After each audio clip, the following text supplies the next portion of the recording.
Cool, just push it on the back and grab it. There you go. What's going on? You guys got enough room back there? Yeah. Alrighty. Sorry for the wait. Ah, no worries. I appreciate when people communicate. No problem there. Is temperature okay for you? Okay. This is the one that drives fully by itself? Mine can, yeah. Whoa. Yeah, I've been a full self-driving beta tester for Tesla for well over a year now. North Harbor Drive, there we go.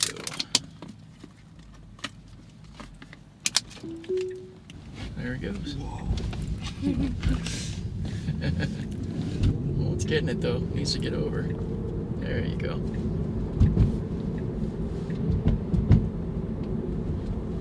At least we should be going against the traffic. You're not touching the pedal at all? Nope.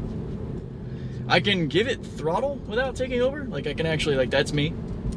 But if I touch the brake, I take over. Okay. It actually disengages. Well, that's how quickly you can intervene. It's in that way it's similar to cruise control. Yeah. That way if something weird did happen, like if it stayed in the middle lane for some reason, I can just take over and put it back on the course.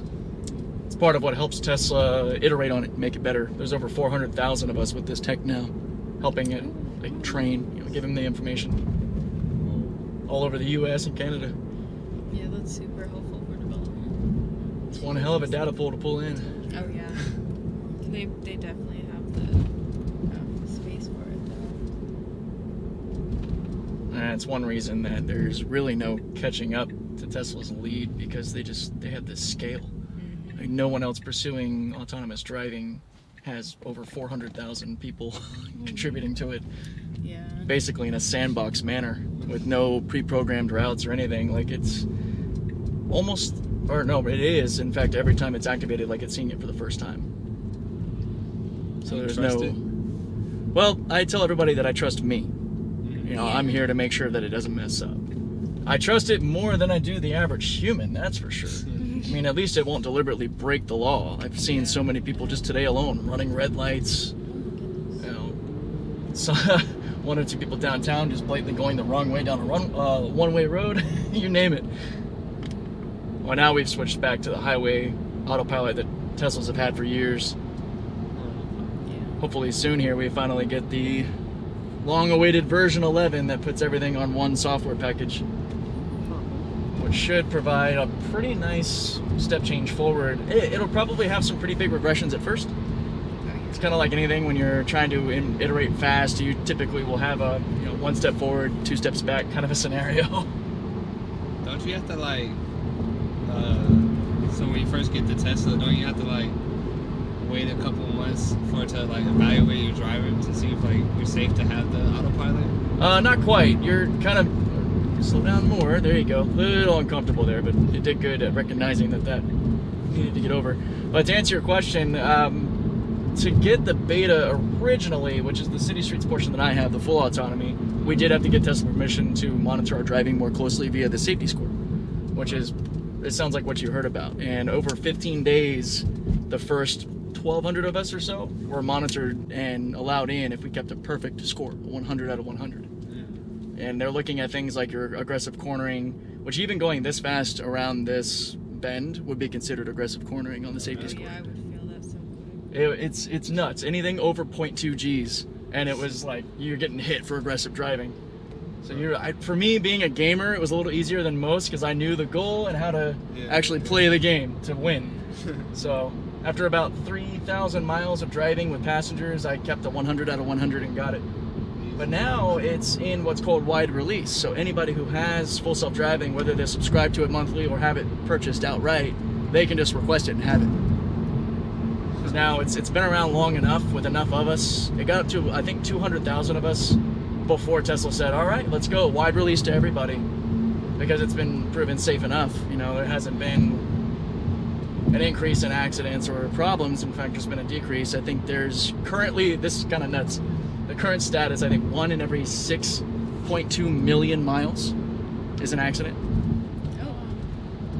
And not necessarily because of the self-driving, but just in general from other people or whatever. And I think the average accident in other cars is like 1 in every 500 or 600,000. So it's a 10x difference there. Yeah. which is freaking nuts. You'll maybe buy a Tesla. They sort of sell themselves, yeah, once you actually start to dig in. I mean, tell them to hire you as spokesperson. right, oh my gosh. I've gotten told that so many times. What's funny is, as an example with the Super Bowl, and the same with the last Super Bowl, all the EV ads end up directly increasing Tesla's search results and purchases. Yeah. Because people go, oh wait, EVs are actually getting good enough, and then they look for these vehicles that are in these ads that actually don't exist yet. Like all these, like the Ram, which I'm excited about the Ram, but it doesn't exist yet. Same with the Lyriq, same with the Silverado. Like they're all pre-production prototypes. So when people actually want to find a car that does exist, you have Tesla, you have the Ford F-150, the Ford Mustang Mach-E, and all it takes is a little bit of research to realize, oh, okay, Teslas have this supercharging network, which is the biggest boon, because this is the country, and these are all the chargers. So it's fleshed out. Like, range anxiety is not a thing anymore with us, because it doesn't matter where you go, you're gonna have a charging station. But with non-Teslas, it's not the same story. Do they pay you for promotion? No. No, that's what I was just telling you. I'm just a total geek about this thing. That's cool. I mean, my only like drawback with Teslas is that when I drive a lot, and so I just don't have the patience to charge it and then drive more. how long do you think it takes? Like 300 something miles. Yeah, but how long do you think it takes to fill back up? Like 2 hours. Try 30 minutes. What? Yeah. I can get back up to 90% in about 25 minutes. When you're traveling like on road trips, it's usually 15 minutes or so because you don't stop for the full time. Yeah. Now, overnight plugging in at home, yeah, because you're limited to about 240 volts, so that'll take you about 8 hours, but it happens while you're sleeping. But any of these chargers I just pointed to, I mean, that fills you up in less than half an hour for on average about $10. Oh, that makes $10. sense. I was like, Yeah. that changes everything. That was my only drawback. And it's a valid concern that a lot of people wonder, because there's a lot of BS in the media everywhere, Yeah. especially now, even saying that it takes hours and hours to charge, and it makes me laugh because I couldn't do this as a job reliably if I That's had what I to was stop for thinking. 2 to 3 hours. Yeah, I was like, maybe you just like make your chunk and then go home for the night. But Yeah, you can still make a little bit, but Yeah. for me, I mean, actually in my first 2 years of driving the vehicle, I was supercharging 2 to 3 times a day, Oh wow. which is how I did go through one battery already. Oh wow. Because supercharging is good to have, but when you do it as much as I do, and that's the only type of charging you do, it's kind of like expecting to go to the gym and then 30 minutes later shoot some caffeine and go back into the gym and do that and not think you're gonna die of a heart attack. It's a lot better to let the batteries get the longer charge, you know, over 7 to 8 hours. But I knew that was gonna happen ahead of time. That's why I planned for it. So getting a new battery wasn't gonna, you know, kill me. It's like, yeah, That's smart. I know I'm gonna probably run through this thing, and it lasted about as long as I expected. I got to about 140,000 miles on it Oh wow. before my first battery croaked. But with the batteries that are in them now, I would still be going because of the new iron chemistry and the long range stuff. Like this is a 2020, and already the tech in it feels outdated compared to what Tesla's got now. Yeah, they just move so quick. Hey everybody, I wanted to take a quick moment to acknowledge the supporters of the channel, including a new member. I'm still working out the best way to include acknowledgement through these videos, given the style of recording I do. So we have Mike in the Woods, Albrecht Tim, Lex, Stuart Rothrock, Samuel Siskind, Hayden, Karash, and our new member, Mike Gonzo. I really appreciate it, guys. It's very humbling to have you guys supporting me, and I hope to continue earning that support every time you visit the channel. But yeah, 140,000 miles and about 30,000 people Oh wow. have been in and out of this thing, and it's still, I haven't really had to do much. I mean, one would argue that the battery's a big deal, sure, but an $8,000 battery compared to the $150,000 the car earned me in that time, Yeah. the trade-off is there. You know, it's really not that crazy. I mean, I'm saving like 2 G's a month in gas alone, Yeah. and I don't have oil or anything else. I mean, it's really just tires. Perfect for Uber. Yeah, that's where it comes in. Like, I wouldn't be able to justify a $600 car payment if I didn't use it as an asset like this, because it's still, you know, a $40,000 car is not cheap. Yeah. But it's not, you know. At the rate that the market's going, it's seeming pretty more and more reasonable. Yeah, it's right at the average new car cost, which is pretty cool to realize. When you're looking for any new car, really, you're right around that $40,000 price point. I think it's a bit higher now, especially after the last couple of years with supply chain, pandemic, war threats from, you know, Russia and Ukraine. The whole market's been a mess. We were actually really lucky to get these in 2020, like right before all the price hikes. So I got out the door at 42, We got a Model Y like that SUV that just passed. We got that for 50, and now now they've come back down because of the new tax incentives, but they were up to I think 48 and 64. Oh. So we're like, whoa, dodged a bullet. Oh yeah. And generally, I end up taking over there because this airport spot where it gets all crazy with that turn, I don't know, it's not comfortable enough that I usually let it go through there with passengers. By myself, I'm a lot more risk tolerant. I let it do things that might not be all that comfortable. Yeah, because no one wants to be like, yeah, no, they're so great. Gets in an accident. Right, yeah. That's the kind of important part that goes back to trusting me over the system, is we're not at a point where it's click it and forget it yet. Yeah. And any competent tester and Tesla owner knows that this is something you need to supervise, both legally and just tech-wise, because it'll actually nag the owner. It's what we call it for short. It'll pop up with a message saying apply slight force to the wheel to show that we're still here, awake, paying attention. This little camera in here, can't really see in this lighting, is actually watching me. There's an AI behind it that can tell if I'm looking away, looking at my phone, and it'll yell at me. It'll be like, pay attention to the road. And if I get enough strikes, it'll actually kick me out of the full self-driving beta. Oh, wow. But I've actually been pretty proud that the entire time I've had it, no strikes.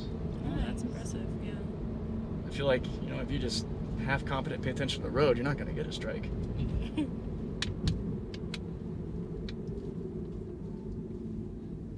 It is really exciting to see where the tech's going, though. I know, it's just risky. That's why I let everyone else try it first. Let me know how it goes. And Right, yeah. Like, yep. Yeah, exactly. I look for the people like you. Yep.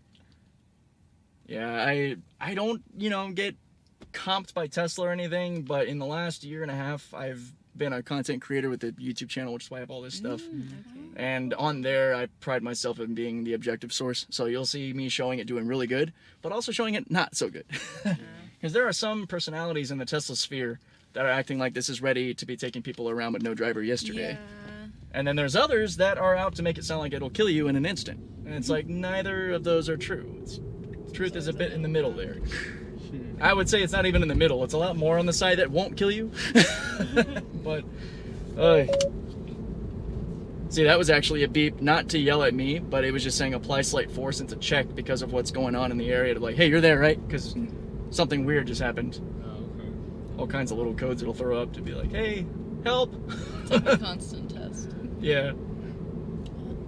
Before it went wide, I actually had a little report button that I could hit whenever I did something strange that would go straight to Tesla. But now the only people that have that are the employees and kind of the original, the OG YouTubers. Okay. Yeah. It's also really good about not just aggressively stopping at every yellow. It kind of times whether or not you'd go through like we would.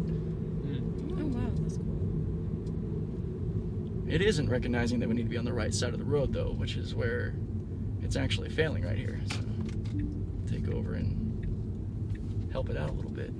It might at the last minute, but then you find yourself in a situation where you got a bunch of people and you're trying to fit in. Yeah. And the system's a little too nice to deal with Californians in that way. You kind of have to get aggressive and force your way in with some people.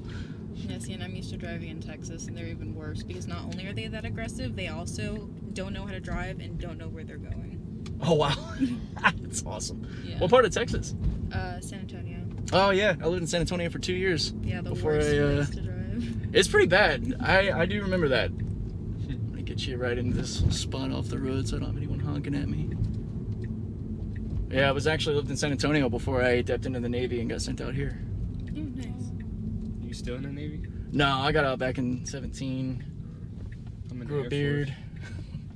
Air Force is where I wish I had gone, because then I could probably have joined the Space Force. I almost want to do that. Almost. Alright, does this work for you guys? Yes, it's too good. far away. Alrighty. Appreciate you. Yeah, my Thank pleasure. you. Just hold that top button and then push the door at the same time. It's a little weird. You gotta hold it down and push out. Oh, okay. There you go. Perfect. Thank you. Yeah, have fun. Take care. Bye, have a good day. Thank you. Right. Oh, I love engaging with customers that actually care. It's fun. All right, we're gonna swing out of here and get on to the next one. We'll catch you guys in the next video.